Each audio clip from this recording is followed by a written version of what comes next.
Good morning and welcome to Secrets Unfold, a true crime podcast about cases that have gone cold. I'm your host Theresa and welcome to episode 1.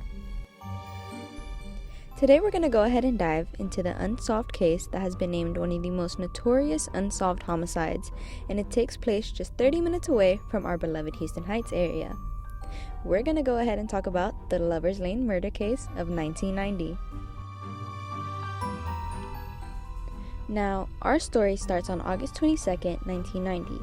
A couple that went by the name of Cheryl Henry, 22-year-old female, and Garland Andrew, who went by the nickname Andy, 21-year-old male, were sadly murdered. This couple had been and still are highly loved. Cheryl was described as a fun-loving college student with a contagious laugh and a blonde bombshell. Andy was described as the one for her with piercing green eyes and a smile that you could not forget. They were both young adults who seemed to be incredibly happy with their lives and just completely and utterly love. Now, on August 21st, 1990, the couple had been planning on having a night out on the town with Cheryl's younger sister Shane and Shane's date, who is believed to have been an escort. It is said that the two couples went to a club called Bayou Mamas on Westheimer and Gessner. Not much is super known about what the couple did exactly, but we're gonna go ahead and guess that they did what every other young couple did and have fun and party. Later on in the night, the couple had parted ways with Shane and her escort around 11 p.m. and continued the rest of their night alone. The following morning, Cheryl and Andy had not turned up from the previous night out on the town, causing their family's suspicion and worry to grow, making them eventually put in a missing persons report for both Cheryl and Andy. Sadly, this missing persons report turned into a nightmare for the following hours for the families of both Cheryl and Andy. On August 22, 1990, the couple was found by a security guard on Enclave Round, murdered in a secluded area in Houston called Lover's Lane. Lover's Lane was an undeveloped area of the woods that many young couples had gone to, do things that couples do. But Cheryl and Andy's fun night in Lover's Lane quickly had turned dark. The couple was found away from their car and away from each other, both having been murdered in an absolutely evil way. Cheryl had been raped, had her hands tied behind her back, had her throat slashed, her clothes cut off, and was found laying face down with planks stacked on top of her, sort of like the killer was trying to hide her body. Police also said that there were golf clubs and golf balls creating a path directly towards Cheryl's mutilated body, which contradicts the planks if you really think about it. Why try to hide her with planks, but then point directly to her body with golf clubs? It does not make sense. Anyways, as for Andy, his body was found tied to a tree, and his throat had been slashed so deep that the police said he was close to being considered decapitated. I cannot imagine the pain that these families must be in every single morning to know that their kids were murdered in cold blood. In an interview, Andy's dad was wondering if his son was calling out for his help or his mother's help, and it just makes you wonder, how do these killers and rapists and serial killers have absolutely no remorse for the people that they take?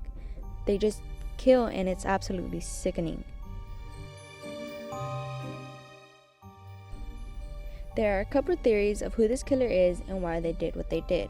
Former homicide detective Billy Belk had been working on the case for around 20 years and was almost able to close off and solve the case, but he eventually retired.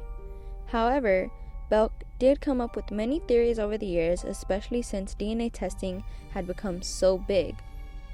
The biggest theory of what they believed happened is that the killer actually knew Andy and Cheryl. As detectives were investigating the case, they had inputted the killer's DNA into a database, and eventually, years later, they found a hit, and apparently this killer had previously raped a young lady. Now, stay with me, okay? The young lady had been raped and attacked, but thankfully survived.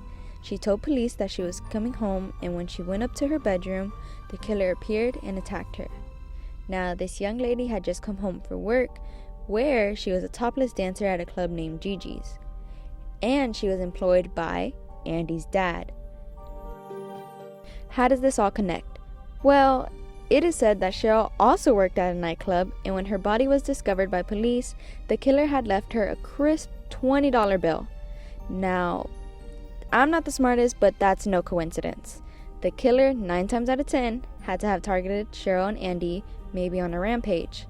Maybe this killer felt inferior, had a crushed ego. Did the killer envy Andy for getting the blonde bombshell that everyone loved? Or was it just completely random? What if the killer had a deep insecurity, so he reflected it back onto women who he felt had too much confidence? I mean, think about it.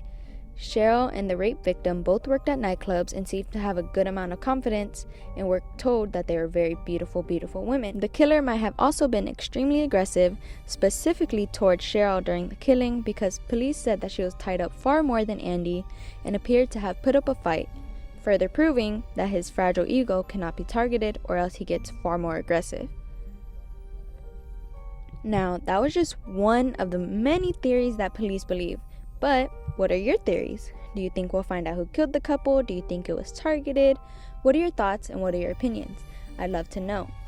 That wraps it up for episode 1 of Secrets Unfold, a true crime podcast about cases that have gone cold, brought to you by your host Arissa. Until next week, follow.